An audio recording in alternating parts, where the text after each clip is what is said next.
Hello there, it's Rod here. Just a short video to wish you a very happy new year, and I hope that you have had a great festive season with your friends and family, no matter what you've been celebrating or where you've been celebrating it. Of course, this is the time of year where traditionally people make New Year's resolutions, which are another word for saying goals, things I want to achieve. You know, all the traditional ones like I'm going to stop smoking, I'm going to get fitter, I'm going to go to the gym, I'm going to visit this place on holiday, I'm going to win the lottery, all those fantastic things that usually last about a week and then forgotten.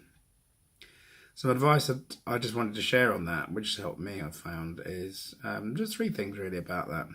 So New Year's resolutions should really be goals that you feel are achievable and measurable, and that you can actually realistic as well. I think that's the whole point. It's no good saying, oh, I'm going to go to the gym more if you barely manage to walk around the corner to post a letter. So be realistic about your goals. Second thing about that is to write them down, and that is a matter of simply getting a piece of paper and putting them down on a piece of paper with a pen and paper, or in a journal or a diary, or maybe on an app on your phone or on a document on your computer. But make them into some sort of physical form. Write them down, and when you write them down, go into quite a bit of detail about them as well. So, I'm going to go on holiday. Well, where are you going to go on holiday? How are you going to get there? Where are you going to stay? What sort of accommodation are you going to stay in? How long are you going to stay there? What places are you going to go and visit while you're there? If your goal is about, losing weight. How much weight am I going to lose? When am I going to lose that by? How am I going to lose that weight?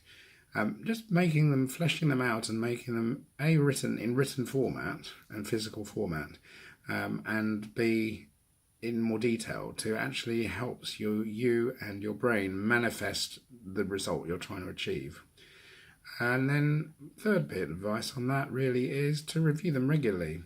Lots of people say you should read your goals every day.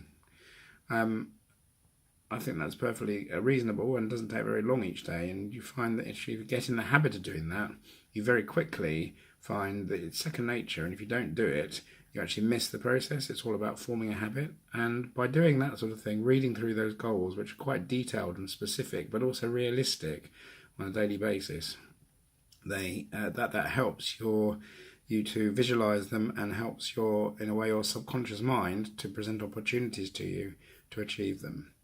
So that's really just my thoughts on New Year's resolutions, goal setting, etc. And finally, for me in this video, one thing that I'm looking forward to using this year, one of the gifts I got for Christmas is it's called Inspire Now Journal.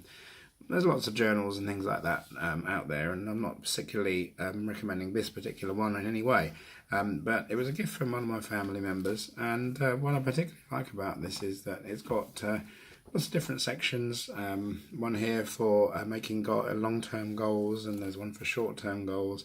So there's a place for you to write down your measurable and achievable goals, and then breaking that down to a more manageable level each week. So you've got a weekly plan to think about what actually you want to achieve on a weekly basis, and then a daily plan, which actually gives you space to actually put in things about what your top 3 things you've got to achieve that day, whether you achieve them. There's space for mundane everyday stuff like shopping lists and appointments and so on and so forth. And one of the things I particularly like on here, and this is another thing that I'm personally looking forward to practicing much more in this year ahead, which is a gratitude box, things I'm grateful for today. And I think that this is something that I know is very easy as we go through the daily grind of life to ignore and overlook.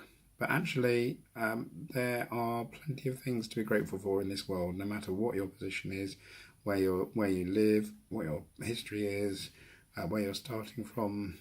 And I think by actually thinking every day about something that you are grateful for, no matter how small or how big it might be, it could just be like sunshine, waking up in the morning and feeling great. It could be your favourite football team scoring a goal, or it could be much bigger stuff like winning a big contract at work, having a great achievement in your personal relationship, finally asking that person you've been after for weeks or months out on a date, anything that you feel you can actually look at physically and say, yes, I'm grateful for that.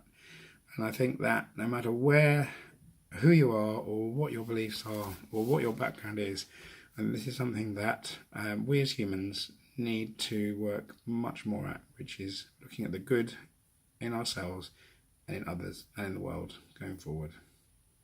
So with that, all the very best for you and your family, and have a great year.